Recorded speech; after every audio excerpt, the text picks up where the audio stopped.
Hey guys, welcome back to Garam gossips. आज मैं आपके लिए सास बहू और फ्लेमिंगो ये वेब सीरीज पे रिव्यू और उसके हॉट सीन्स के टाइमिंग के बारे में डिटेल आपको बताने वाला हूँ। सो प्लीज़ वीडियो लास्ट तक देखिएगा और हमारे चैनल पे आते रहिएगा। पहले हम जाएंगे इसके कास्ट लाइन के ऊपर, उसके बाद डिटेल्स, उसके बाद हॉट सीन्स के टाइमिंग के ऊपर और लास्ट में हम डिस्कस करेंगे उसकी बेसिक स्टोरी लाइन पे। So let's come upon cast line. इसमें ईशा तलवार, अंगीरा धार, राधिका मदन इस एक्ट्रेस ने काम किया है। सो let's come upon its detail. ये रिलीज हुई थी 5 मई 2023 को। इसके टोटल 8 एपिसोड रिलीज हो चुके हैं। इसकी स्टाइल क्राइम ड्रामा और थ्रिलर में आती है। इसका OTT प्लेटफॉर्म हॉटस्टार है। इसकी IMDb रेटिंग अभी तक नॉट अवेलेबल है क्योंकि अभी रिलीज हुआ है। इसकी लैंग्वेज ऑफ ओरिजिन हिंदी और राजस्थानी टाइप की हिंदी है और इसकी एवरेज लेंथ हर एपिसोड की 40 to 50 मिनट्स पर डिफर करती है। सो let's come upon its hot scenes के टाइमिंग के ऊपर। पहला था एपिसोड 1 में 3 minutes and 29 seconds पे ईशा तलवार का एक पैशनेट स्मैक क्लिप सीन दिखाया गया। नेक्स्ट आता है एपिसोड 1 में 5 minutes and 30 seconds पे एक कपल का क्लब में पैशनेट स्मैक क्लिप सीन दिखाया गया। नेक्स्ट आता है एपिसोड 1 में 13 minutes and 23 seconds पे राधिका मदन का एक पैशनेट पिटिंग सीन दिखाया गया।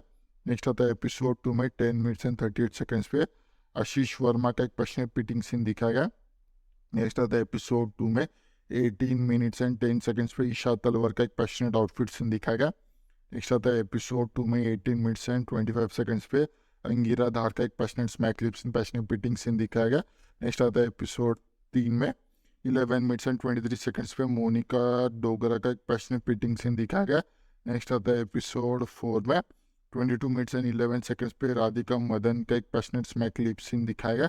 नेक्स्ट आता है एपिसोड 4 में 41 minutes and 16 seconds पे राधिका मदन का एक passionate smack clip scene passionate petting scene दिखाया गया। नेक्स्ट आता है एपिसोड 6 में 22 minutes and 33 seconds पे ईशा तलवार एंड मोनिका डोगरा का एक पैशनेट स्मैक क्लिप सीन दिखाया गया। और लास्ट आता है एपिसोड 6 में 31 minutes and 29 seconds पे राधिका मदन का एक पैशनेट स्मैक क्लिप सीन और पैशनेट पिटिंग सीन दिखाया गया है। सो let's come upon its basic story line. So story line totally यहाँ पर है कि जो सास बहू उसकी बेटी एक ट्रेड कर रहे होते हैं। तो ट्रेड का नाम होता है फ्लामिंगो, एक टाइप का ड्रग होता है। तो ड्रग के बारे में टोटल ये व्यापार चल रहा होता है जहाँ पर दो पार्टी में लड़ाई होती है। टोटल इसी बारे में स्टोरी है।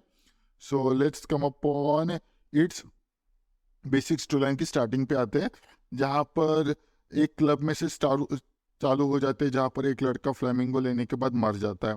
बाद में उसके ऊपर केस बन जाती है और कहानी शिफ्ट होती है जहाँ पर ईशा तलवार जो मेन किरदार में से एक है वो राजस्थान चली जाती है फ्लाइट से। और जहाँ पर दिखाया गया कि मेन 3 जो लोग हैं, डिम्पल कपाड़िया, ईशा तलवार, अंगीरा धार एंड राधिका मदन, ये तीनों भी मिलकर एक फ्लेमिंगो नाम का ड्रग्स का धंधा कर रहे होते हैं एक कारपेट के बिजनेस के अंदर।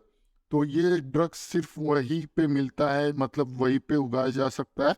और टोटली वहीं पे एक स्टोरी बताई गई जहाँ पर डिम्पल कपाड़िया मतलब सावित्री देवी या सावित्री रानी उस पूरे के पूरे गांव को एम्प्लॉयड करती है, एम्प्लॉय कर रही होती है ड्रग सप्लाई करके। तो उनके बिजनेस को कोई ना कोई एक प्रॉब्लम हो रही थी हर बार। तो उनके जो 2 लड़के हैं वो मतलब वरुण मित्रा इसमें काम किया और आशीष वर्मा, इनके 2 बहू होती है मतलब ईशा तलवार एंड अंगिरा धार, और राधिका मदन उनकी बेटी होती है। तो बाद में ऐसा पता चल जाता है कि उनके धंधे को कोई प्रॉब्लम कर रहा है क्योंकि आपस में बहुत ज़्यादा कंपटीशन चल रही होती है कि कौन नेक्स्ट। बोलते हैं कि सावित्री रानी का जो नेक्स्ट एक कंपेटिटिव है या नेक्स्ट एक डिसाइपल है वो बन सकता है।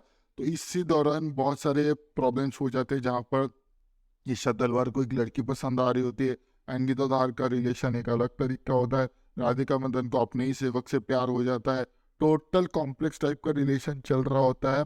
तब उस वहाँ पर क्या करे, कौन नेक्स्ट डिसाइपल बनेगा इस फ्लेमिंगो धंधे का, टोटल यही चल रहा था। पर बाद में एक ट्विस्ट आ जाता है जहाँ पर उनके धंधे को कोई ना कोई एक बंदा बहुत ज़्यादा तकलीफ दे रहा है। तो अब क्या करे, कौन इस धंधे को संभाल सकता है, कौन इस धंधे को आगे बढ़ा के इसको बचा सकता है, इसके बारे में ये टोटल बताया गया है। तो बाद में ऐसा प्लॉट आता रिवील होता है जहाँ पर एक एक करके उनका एक पुलिस वाला एक बंदा आ जाता है, जहाँ पर उसके गलती से एक लोग मर जाता है। बाद में वो बहुत पावरफुल होती है, पर उनके धंधे को कोई इनसाइडर न्यूज़ दे रहा था जो बहुत गंदी तरीके से उनके बिजनेस को स्ट्रगल के बारे में मतलब बहुत हानि पहुंचा रहा था।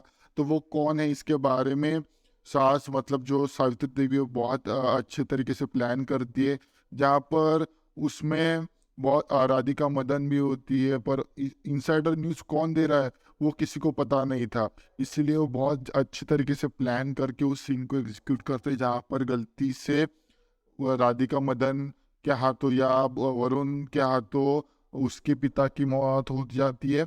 तभी वहाँ पर एक रिवील हो जाता है कि जो थर्ड बेटी है वो उसकी नहीं है, वो अलग मतलब जब सावित्री देवी अपने करियर की स्ट्रगल कर रही थी, तब उनके जिसने उनकी मदद की थी ड्रग्स बनाने में, वो स्पेनिश बंदा, उसकी बेटी थी, और गलती से वो भी मर जाता है उसी स्ट्रगल पे।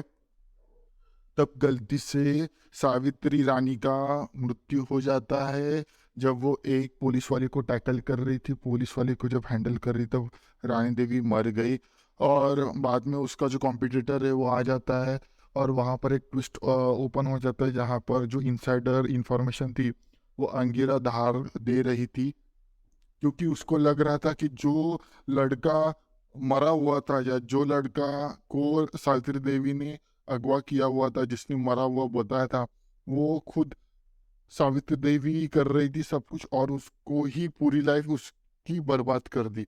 तभी वहां पर वो प्लॉट रिवील होते होते उसको पता चल जाता है कि सावित्री देवी ने ही ये प्लान बनाया था खुद के मरने का, क्योंकि उसको पता नहीं लग रहा था कि कौन है कौन ये सब कर रहा है। और उसको अपने बॉस मतलब दूसरे पार्टी के बॉस को भी मारना था।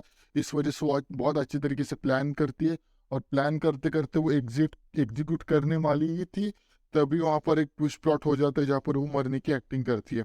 और नेक्स्ट पार्ट में हमें मतलब लास्ट सीन में हमें दिखाया गया कि कैसे वो एक वो चीज़ को रिकॉर्ड करके देख रही थी, और लास्ट में वो जो रूम है उसमें आते हुए दिखाई दे रही है।